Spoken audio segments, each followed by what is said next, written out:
Yo. Yo. If you want to start reading in English without searching for definitions or wondering how the hell you pronounce those new difficult words, start reading this awesome book with me.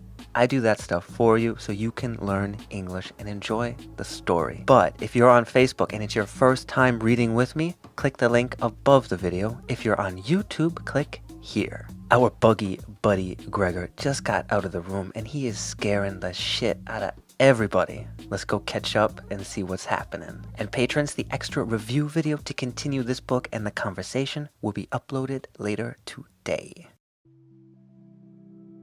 The chief clerk had to be held back, calmed down, convinced, and finally won over. The future of Gregor and his family depended on it. If only his sister were here. She was clever. She was already in tears while Gregor was still lying peacefully on his back. And the chief clerk was a lover of women. Surely she could persuade him. She would close the front door in the entrance hall and talk him out of his shocked state. But his sister was not there.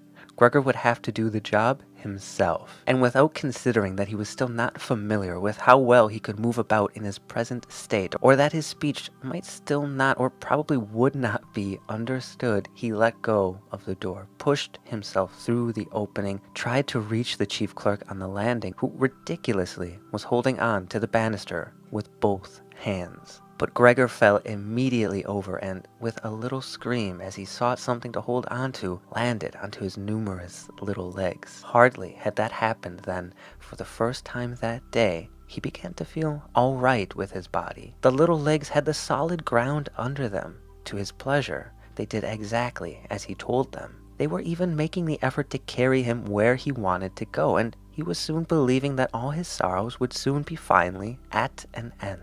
He held back the urge to move, but swayed from side to side as he crouched there on the floor. His mother was not far away in front of him and seemed, at first, quite engrossed in herself. But then she suddenly jumped, with her arms outstretched and her fingers spread, shouting, "Help!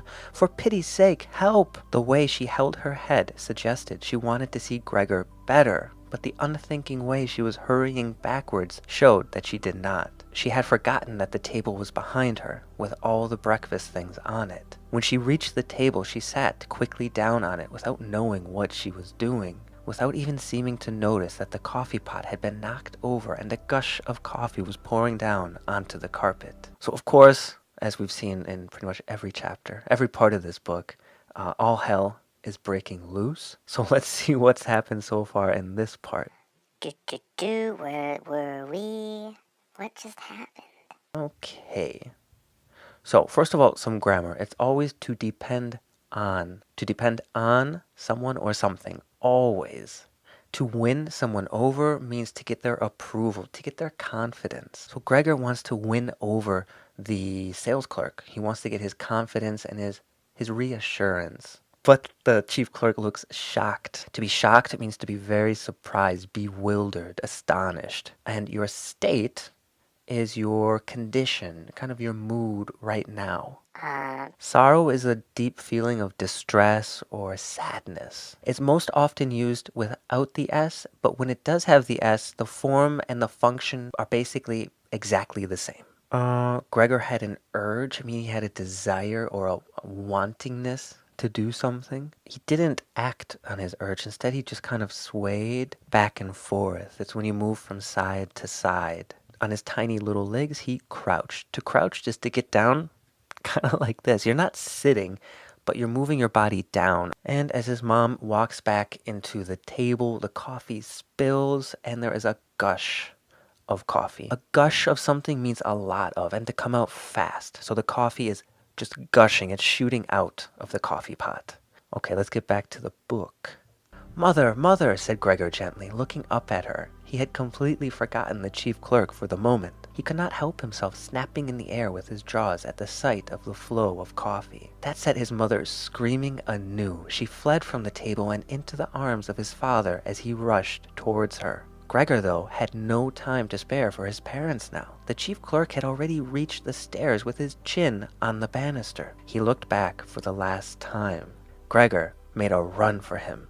He wanted to be sure of reaching him. The chief clerk must have expected something as he leapt down several steps at once and disappeared, his shouts resounding all around the staircase. The flight of the chief clerk seemed, unfortunately, to put Gregor's father into a panic. Until then, he had been relatively self-controlled, but now, instead of running after the chief clerk himself, or at least not impeding Gregor as he ran after him, Gregor's father seized the chief clerk's stick in his right hand. The chief clerk had left it behind on a chair along with his hat and overcoat, picked up a large newspaper from the table with his left, and used them to drive Gregor back into his room, stomping his foot as he went. Okay, Gregor has just been herded back into his room. What else happened in this part? If you're snapping, literally this means to be snapping with your jaw. Think of a snapping turtle. But there's a good expression to snap. It means just to get very upset and angry and to release your emotion and anger at someone.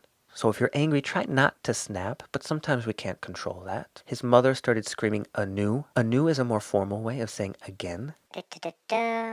His shouts were resounding. If a sound is resounding, it's very loud and it's dominating. But for example, if you beat someone, if you win against someone, it means with dominance. To impede someone means to stop or to prevent. So at first, his dad did not impede Gregor, but then once the clerk left, he got scared and he pushed him back. He herded him back into the room. And this is an overcoat. Oh, another word here, stamping. To stamp your feet or to stomp your feet means to hit your feet hard against the ground.